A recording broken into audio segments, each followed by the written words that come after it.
오늘 본문은 6월절 전에 예수께서 자기가 세상을 떠나 아버지께로 돌아가실 때가 이른 줄 아시고 라고 시작을 합니다. 본문은 6월절 전날 저녁의 상황입니다.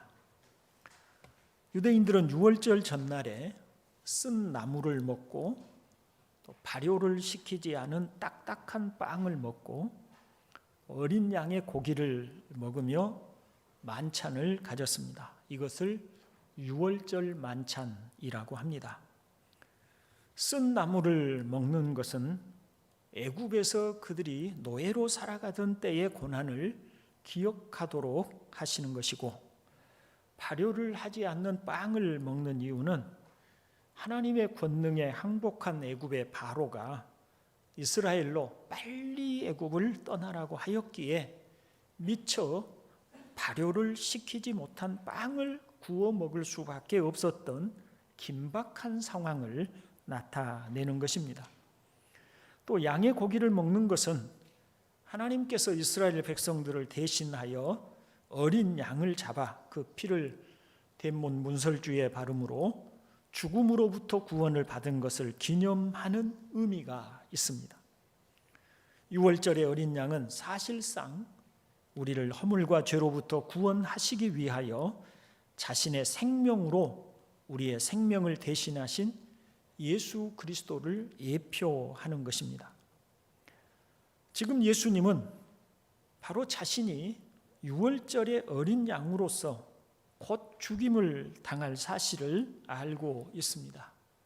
말하자면 바로 다음 날이 예수님의 죽음의 날입니다. 그러므로 6월절 만찬은 세상에 있는 자기 사람들을 사랑하시되 끝까지 사랑하시는 예수님의 사랑을 가르치는 자리였습니다. 그리고 예수님은 또 하나의 사랑을 가르쳐 주시고자 하십니다. 6월절 만찬을 시작하려는 도중에 예수님은 자리에 일어나 대야에 물을 뜨고 허리에는 종들처럼 수건을 동이시고 그리고 제자들의 발을 하나씩 씻기기 시작을 하셨습니다. 유대 지방은 더운 지방으로 사람들이 샌들을 신고 다녔기 때문에 하루 종일 맨발로 이렇게 샌들만 신고 걸어다니다 보면 발이 더러워지게 마련입니다. 그러므로 어느 집이든 들어가면 그 집 입구에 물이 담긴 항아리가 있어서 그 항아리에 물을 떠서 발을 씻게 되어 있습니다. 보통은 그 집의 종들이 바로 손님들의 발을 씻어주는 일을 하였고요. 때에 따라서는 아주 중요한 손님들의 경우에는 그 집의 아내나 혹은 딸들이 그 일을 대신하기도 했습니다. 그런데 예수님의 일행은 만찬을 위해서 다락방만 빌렸기 때문에, 넓은 장소만 빌렸기 때문에 그 집에서 그 일행을 발을 씻어줄 종이 없었습니다. 그렇다면 각자가 자신들의 발을 스스로 씻든지 아니면 누군가 나서서 일행들의 발을 씻어 주어야 했지만 아무도 나서지 않았습니다. 아마도 자신을 다른 사람들보다 낮추기 싫었던 듯합니다. 그들이 서로 눈치만 보고 자신들의 발조차 씻으려 하지 않은 것은 그들 사이에 누가 크냐라고 하는 문제로 다투었다는 점도 작용을 했을 것입니다. 아마도 누군가의 발을 씻어주거나 스스로의 발을 씻으면 그만큼 자신의 격이 낮아진다고 생각을 하고 자존심 때문에라도 발을 씻어주기를 꺼려하고 또 자신의 발조차 씻지 않고 있었던 듯합니다. 여러분, 예수님은 자기 사람들을 사랑하셨기에 그들을 위하여 목숨까지 주시려고 하십니다. 더 나아가 제자들의 발을 씻어 주시는 그 섬김을 통해서 제자들에게 가르쳐 주시고 싶으신 것이 있었습니다. 예수님의 가르침을 따라 사는 것이 복이 되는 것이지만 우매한 사람들은 그것을 알지 못합니다. 이것을 알고 행하면 복이 있으리라 17절에서 말씀을 하셨습니다. 이제 복이 되는 예수님이 가르쳐 주시고자 하신 것이 무엇인지 살펴보도록 하겠습니다. 예수님께서 유월절 양이 되셔서 세상에 있는 자기 사람들을 구원하시고자 하신 이유가 무엇인지를 먼저 생각해 보십시다. 예수님께서 오셔서 회개하라, 하나님 나라가 가까이 왔느니라 라고 하시는 말씀에서 예수님께서 세상에 있는 자기 사람들을 사랑하셔서 구원하시고자 하시는 이유를 찾을 수가 있습니다. 예수님은 허물과 죄로 죽은 우리를 다시 살리시고 거듭나게 하심으로 하나님 나라, 즉 천국에 들어가게 하시려고 오셨고 십자가에서 죽으셨습니다. 그런데 하나님 나라는 우리가 알고 있는 이 세상의 나라와는 그 성격이 전혀 다른 나라입니다. 누가복음 22장은 유월절 만찬 자리에서 일어난 에피소드와 그에 따른 예수님의 가르침을 소개합니다. 그 설교문을 보시고 누가복음 22장 24절부터 27절을 함께 읽어봅니다.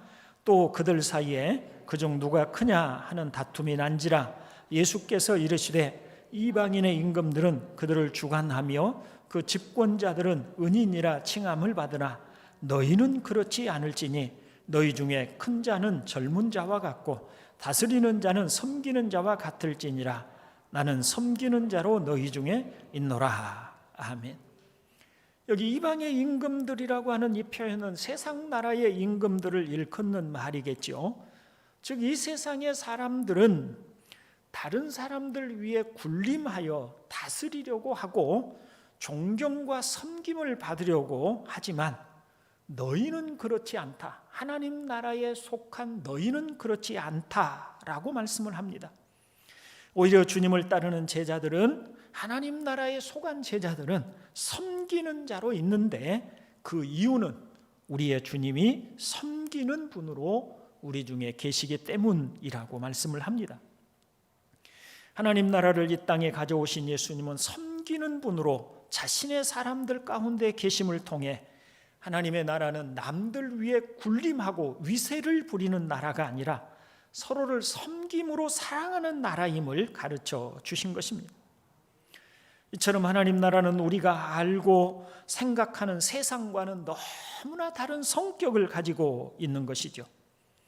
하나님 나라가 세상의 나라와 얼마나 다른지를 빌레몬서를 통해서 볼 수가 있습니다.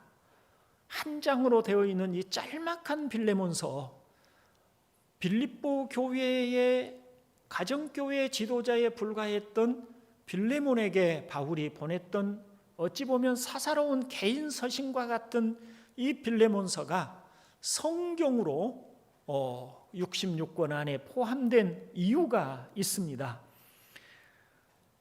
이 빌레몬서는 원래 그 오네시모는 빌레몬의 종이었습니다. 고대 사회에서 종은 주인의 재산 목록에 해당되는 친분이었습니다. 그런데 빌레몬의 종이었던 오네시모가 자기 주인 빌레몬에게 많은 재산에 손해를 끼치고 도망을 했습니다. 당시 사회에서 오네시모와 같은 처지에 있는 사람들이 체포되면 당연히 사형감입니다. 그런 오네시모가 어떤 경로인지 로마에 있는 바울과 만나게 되었고 바울을 통해 예수 그리스도를 믿어서 구원을 얻게 됩니다.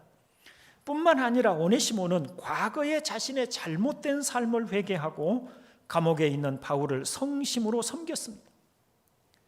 감옥에서 자유가 없는 바울에게 오네시모는 매우 유용한 사람이 되었지요. 한편 바울은 빌레몬에게 믿음의 아버지와 같은 사람이었습니다. 그러므로 바울은 빌레몬에게 무엇이든 순종하라고 명령할 수 있는 위치였습니다. 내가 그리스도 안에서 아주 담대하게 내게 마땅한 일로 명할 수 있으나 라고 말을 합니다. 즉 바울은 빌레몬에게 단지 편지를 보내서 너의 종이었던 오네시모를 내 곁에 두어서 나를 섬기라고 그렇게 명령을 할 수 있었다라고 하는 말입니다. 그러면 빌레몬은 아무리 속이 상해도 감히 바울의 명령을 거역하지 못하고 순종할 수밖에 없는 관계였다라고 하는 것이죠. 그러나 바울은 빌레몬에게 당연한 듯이 명령하기보다는 도리어 사랑으로서 강구하노라고 하여서 낮은 자리에서 사랑으로 호소하는 태도를 보입니다. 이처럼 하나님의 나라는 마땅히 명령하고 자신의 권위로 원하는 것을 할 수 있을지라도, 그런 힘이나 그런 권위나 이런 것이 있을지라도 사랑으로 상대를 배려하면서 섬기는 나라임을 보여주고 있는 것입니다. 더 충격적인 일은 바울이 빌레몬에게 오네시모를 용서할 뿐만 아니라 그는 이후로는 형제와 같이 오네시모를 대하라고 말하고 있다는 것입니다. 16절을 같이 읽어봅니다. 이후로는 종과 같이 대하지 아니하고 종 이상으로 곧 사랑받는 형제로 둘 자라. 내게 특별히 그러하거든 하물며 육신과 주 안에서 상관된 내게랴 라고 말을 하죠. 육신으로야 오네시모는 빌레몬의 종으로 천한 신분이고 더구나 빌레몬에게 많은 상처와 고통을 안겨준 사람이었지만 그가 예수님을 영접함으로 예수님께서 피로 값주고 산 소중한 형제가 되었다는 것입니다. 그래서 형제로 대하라고 합니다. 사실 이 빌레몬과 오네시모의 관계는 오늘날 우리에게 있어서는 그다지 실감 있게 들려지지 않는 좀 이상한 말처럼 들릴 수 있습니다. 그러나 당시의 사회에서는 혁명적인 이야기가 되는 것입니다. 자신의 재산 목록에나 해당이 되고 심지어는 어떤 잘못을 저지르면 매를 때려서 죽여도 아무 죄가 되지 않을 만큼 그런 관계가 주인과 종의 관계인데, 더구나 자신에게 많은 재산의 손해를 끼치고 도망까지 쳐버렸던 이 오네시모를 이제는 형제의 예로서 그를 대접하라, 그를 맞이하라. 이건 사회적인 그 당시 사회와 문화에서는 도무지 용납하고 받을 수 없는 그런 말인 것입니다. 그런데 바울은 빌레몬이 자신의 말을 듣고 순종할 것을 믿어 의심치 않습니다. 나는 네가 순종할 것을 확신함으로 내게 썼노니 네가 내가 말한 것보다 더 행할 줄을 아노라고 말을 하고 있습니다. 왜냐하면 빌레몬이 바로 하나님 나라에 속하고 하나님의 말씀을 듣는 사람이기 때문입니다. 하나님 나라는 종이라도 그리스도 예수 안에서 형제로 여기고 사랑하며 섬기는 나라입니다. 빌레몬서는 사회적인 신분을 무시하는 것은 아니지만 그보다 근본적으로 함께 구원을 받은 형제로서 우리가 서로 사랑하는 형제의 관계임을 보여줍니다. 사랑하는 형제 여러분, 하나님 나라는 세상의 나라와 그 성격이 얼마나 다른지 모릅니다. 가장 영광스러우신 하나님께서 사람이 되어 오신 나라이고 가장 높으신 분이 종들의 발을 씻기시는 나라가 바로 하나님의 나라입니다. 높아지고자 하는 사람은 더욱 낮아져서 섬기는 자가 되는 나라인 것입니다. 오늘 본문 12절부터 15절을 현대어 성경으로 한번 같이 읽어보겠습니다. 제자들의 발을 다 씻어주신 예수께서는 겉옷을 다시 입고 식탁에 앉아서 말씀하셨다. 내가 너희의 발을 씻긴 뜻을 알겠느냐? 너희는 나를 선생님 또는 주님이라고 부른다. 그것은 옳은 말이다. 사실이 그렇다. 그렇다면 주요 선생인 내가 너희의 발을 씻어주었으니 너희도 남의 발을 씻어주어야 옳지 않겠느냐? 내가 너희에게 베푼 것 같이 너희도 남에게 베풀도록 내가 본을 보여준 것이다. 아멘. 여러분, 예수님의 삶을 자세히 공부하고 살펴보십시오. 주님이 사셨던 삶을 살펴보십시오. 그러므로 교훈을 삼으십시오. 예수님의 가르침을 잘 배우십시오. 예수님의 가르침은 하나님 나라의 자녀들이 살아가야 할 삶의 원리가 녹아 있습니다. 예수님은 하나님의 자녀된 우리가 어떻게 살아야 하는지를 잘 가르쳐 주십니다. 자신의 생명을 희생하셔서 우리를 구원하시고자 하신 사랑으로 충만하셨던 분입니다. 그분은 우리에게 자신의 생명을 희생해서라도 들어가게 하려고 하신 나라가 바로 하나님의 나라입니다. 그러므로 주님을 따르는 우리도 주님의 삶을 본받아 살아가기를 주님의 이름으로 축원을 드립니다. 다음으로 하나님 나라는 겸손한 자들의 나라입니다. 겸손은 예수님의 성품이었습니다. 나는 온유하고 겸손하니 라고 말씀을 하셨지요. 예수님은 온 세상과 우주를 창조하신 지극히 영광스러우신 분이십니다. 그분이 스스로를 낮추셨습니다. 이런 예수님을 가장 잘 표현하고 있는 성경이 빌립보서지요. 빌립보서 2장 5절로 8절을 읽어봅니다. 너희 안에 이 마음을 품으라. 곧 그리스도 예수의 마음이니 그는 근본 하나님의 본체시나 하나님과 동등됨을 취할 것으로 여기지 아니하시고 오히려 자기를 비워 종의 형체를 가지사 사람들과 같이 되셨고 사람의 모양으로 나타나사 자기를 낮추시고 죽기까지 복종하셨으니 곧 십자가에 죽으심이라. 아멘. 이 말씀의 의미를 보십시오. 삼위일체 하나님으로서 예수님은 근본 하나님의 본체이신 분입니다. 본체라는 말을 아시겠죠? 하나님 그분 자신이라는 말입니다. 그런데 스스로를 낮추셔서 하나님과 동등됨을 취할 것으로 여기지 아니하셨습니다. 여기서 말하는 하나님은 누굽니까? 아버지 하나님이십니다. 아버지 근본 하나님 본체이셔서 삼위일체 똑같은 하나님이신데 아들이신 예수님은 스스로 자신을 낮추셔서 아버지 하나님과 동등됨을 취할 것으로 생각하지 아니하셨습니다. 아버지 하나님 앞에 자신을 낮추신 것입니다. 아버지 하나님과 자리 경쟁을 하거나 자존심을 세우지 아니하셨습니다. 더 나아가서 오히려 자신을 비워 종의 형체를 가지셨습니다. 사람이 되신 자리에까지 낮아지신 것입니다. 그리고 십자가에 죽기까지 하나님 아버지의 뜻에 복종하셨습니다. 그것이 바로 우리가 품어야 할 예수님의 마음이며 삶입니다. 그것이 우리가 본받아야 할 예수님의 모습입니다.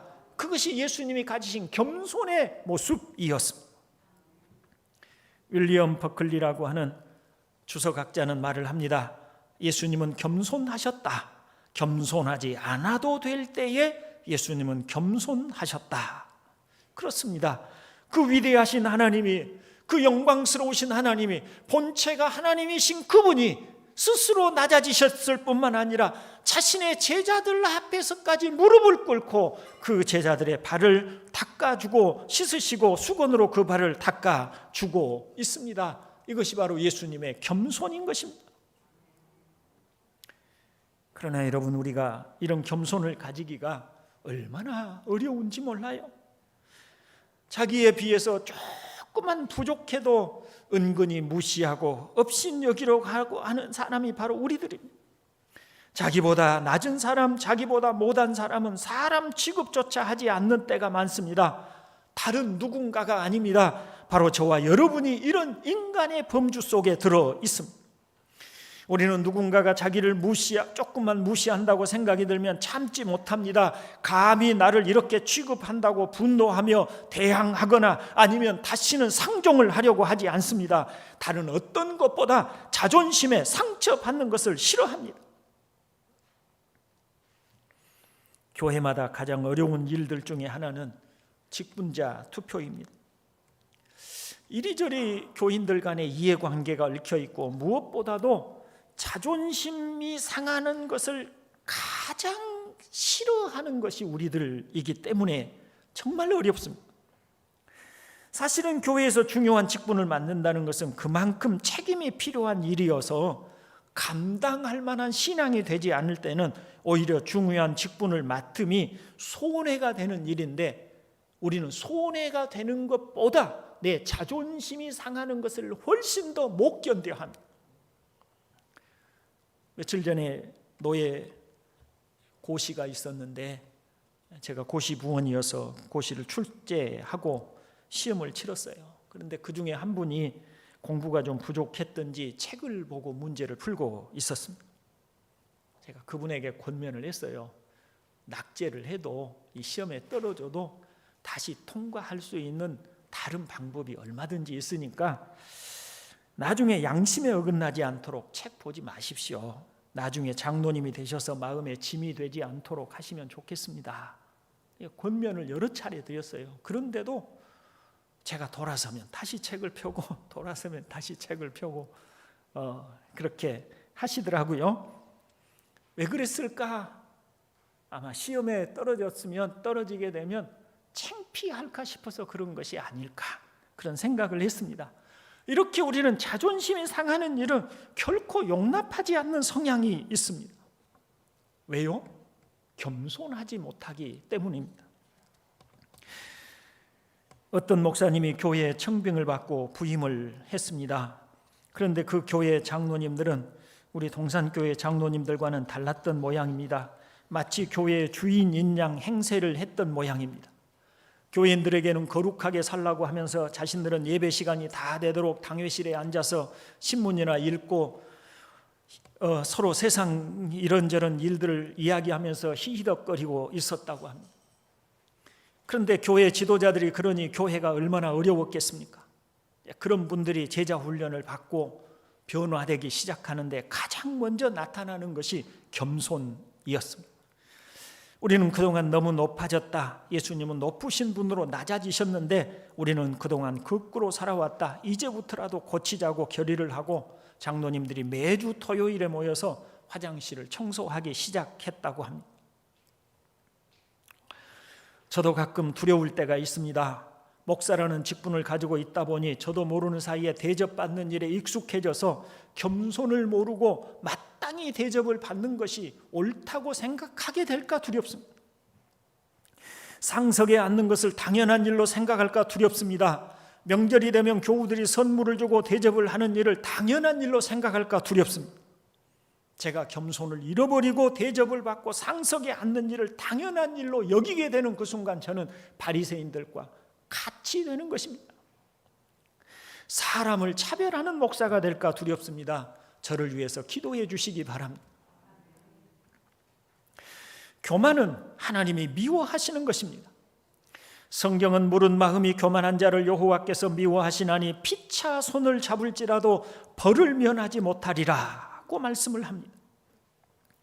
교만에 관한 하나님의 말씀은 너무나 많습니다. 잠언 6장 16절 17절은 여호와께서 미워하시는 것 곧 그의 마음에 싫어하시는 것이 N7 가지이니 곧 교만한 눈과 거짓된 혀와 무죄한 자의 피를 흘리는 손과 라고 해서 하나님의 마음이 싫어하시는 것이 바로 교만이라고 말씀을 합니다. 반면에 겸손한 사람은 하나님이 은혜를 베푸신다고 하지요. 진실로 그는 거만한 자를 비웃으시며 겸손한 자에게는 은혜를 베푸시나니 잠언 3장 34절의 말씀입니다. 겸손한 사람에 대하여 이런 말씀도 있습니다. 겸손한 자와 함께하여 마음을 낮추는 것이 교만한 자와 함께하여 탈취물을 나누는 것보다 나으니라고도 합니다. 여러분, 왜 성경은 이처럼 교만과 겸손을 극명하게 대비하고 있는 걸까요? 겸손이 바로 예수님의 마음이며 성품이라면 교만은 마귀의 성품이며 특성이기 때문입니다. 처음 인간인 아담과 하와가 마귀의 유혹을 받을 때도 이것을 먹으면 내가 하나님같이 된다는 말로 유혹을 받아서 범죄하였습니다. 무엇으로 유혹한 것입니까?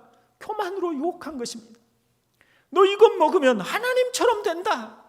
그래서 말하자면 그것을 먹었다는 얘기는 내가 하나님처럼 되고 싶어 먹었다는 얘기가 아니겠습니까?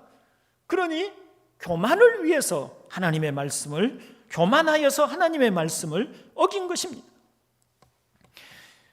처음 인간인 아담과 하와가 마귀의 유혹을 받을 때 이것을 먹으면 내가 하나님같이 된다는 말로 유혹을 받아서 범죄했습니다. 그 후로 죄인으로 태어난 인간은 모두 마귀를 따라서 교만으로 옷 입고 태어나고 있습니다.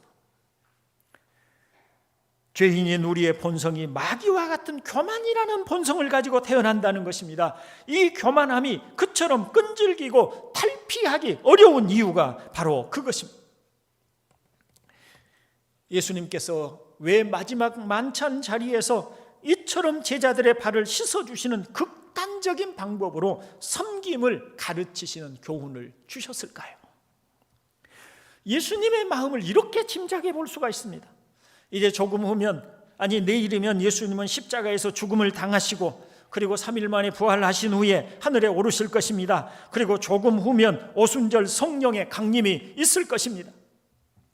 성령이 임하시면 그 제자들이 설교할 때 3,000명, 5,000명의 회개가 있을 것입니다. 그들을 통해서 표적과 기사가 나타날 것입니다. 굉장한 영적 권위를 가지게 될 것입니다. 근데 그때 제자들이 서로 높아지려고 하고 서로 높은 자리에 앉으려고 싸우게 된다면, 그래서 서로 갈리게 된다면 어떻게 될까 하는 염려를 하셨을 것이라고 짐작해 볼 수 있지 않겠습니까? 우리 한국에는 장로교라는 이름을 가진 교파만 약 300개가 된다고 합니다. 사실은 교리적인 차이로는 두세 개밖에는 나누어질 이유가 없음에도 불구하고 무려 300개의 교단들이 장로교라는 이름으로 난립하게 된 이유가 무엇이겠습니까? 왜 이와 같은 분열이 일어났겠습니까? 교만하기 때문입니다. 서로 겸손히 섬기는 자리에 앉지 않기 때문입니다. 조금 자존심 상해하는 일을 견디지 못하기 때문입니다. 내가 상대방보다 못할 것이 없다고 생각하기 때문입니다. 예수님이 염려하셨던 일이 지금 교회 가운데 나타난 것입니다. 지금의 교회만이 아니라 과거의 기독교 역사를 통해서 보면 언제나 교회가 그러했습니다. 성경을 따라보면 우리가 예수 믿음으로 우리가 모두가 다 예수님의 몸의 일부가 됩니다. 우리는 예수님의 몸의 지체입니다. 예수님의 심장에 속할 수도 있고 예수님의 손과 발에 속할 수도 있습니다. 그런데 여러분, 몸의 지체는 그 지체 자체를 위해서 존재하지 않습니다. 손이 있다고 하여 손이 손 자체를 위해서 존재하는 것이 아닙니다. 손은 온 몸을 위해서 존재하는 것입니다. 심장 또한 심장 자체를 위해서 존재하거나 일하지 않습니다. 심장은 우리 온 몸을 위해서 존재하고 일하는 것입니다. 만일 우리 몸의 지체가 자기 자신만을 위해서, 자기 그 지체 자체만을 위해서 일하고 움직인다면 몸은 죽게 될 것입니다. 몸이 죽으면 그 지체도 죽게 되는 것이죠. 우리 교회의 원리가 딱 그러합니다. 우리는 각기 자기를 위해서 살지 않고 예수님의 몸을 위해서 삽니다. 그런데 만일 우리가 몸을 위해서 섬기는 삶을 살지 않고 자기를 위해서 살기 시작하면 자기가 죽습니다. 왜냐하면 교만한 자가 되기 때문에, 교만한 자는 하나님이 미워하시는 자가 되기 때문에, 그는 성령의 사람이 되지 않기 때문에, 육신에 속한 자가 되기 때문에 그는 죽습니다. 그럼에도 불구하고 우리는 이 교만이라고 하는 것을 벗어버리지 못하고 있습니다. 저는 과거에 교만이라고 하는 걸 별다르게 생각했어요. 남보다 높아지려고 하는 그 마음이 교만이라, 좀 이론적이고 좀 이치적으로만 따지는 그런 교만을 생각했어요. 그런데 어느 순간 보니까 자존심 상해하는 일이 참 많은데 왜 자존심이 상할까를 생각해 보니 교만하기 때문이었습니다. 자존심조차 교만하기 때문에 내가 상대방보다 못할 게 무엇이 있는가? 내가 저 사람보다 못한 게 뭐가 있는데 내가 왜 이런 취급을 받아야 되지? 이게 바로 교만에서 오는 것이었습니다. 교만이란 마치 우리의 본성이고 몸의 일부이구나. 이건 뭐 어떻게 벗겨내려고 해도 벗겨낼 수 없고 어떻게 해결하려고 해도 해결할 수 없는 교만으로 옷 입고 있는 것이구나 우리가, 라고 하는 것을 깨달았습니다. 이제 말씀을 정리하고 마치려고 합니다. 사랑하는 형제 여러분, 겸손을 어떻게 설명할 수 있을까요? 두 가지 측면으로 말할 수 있겠습니다. 첫째는 형제의 가치를 높게 보는 것입니다. 사회적인 신분이나 조건으로 형제를 판단하지 않습니다.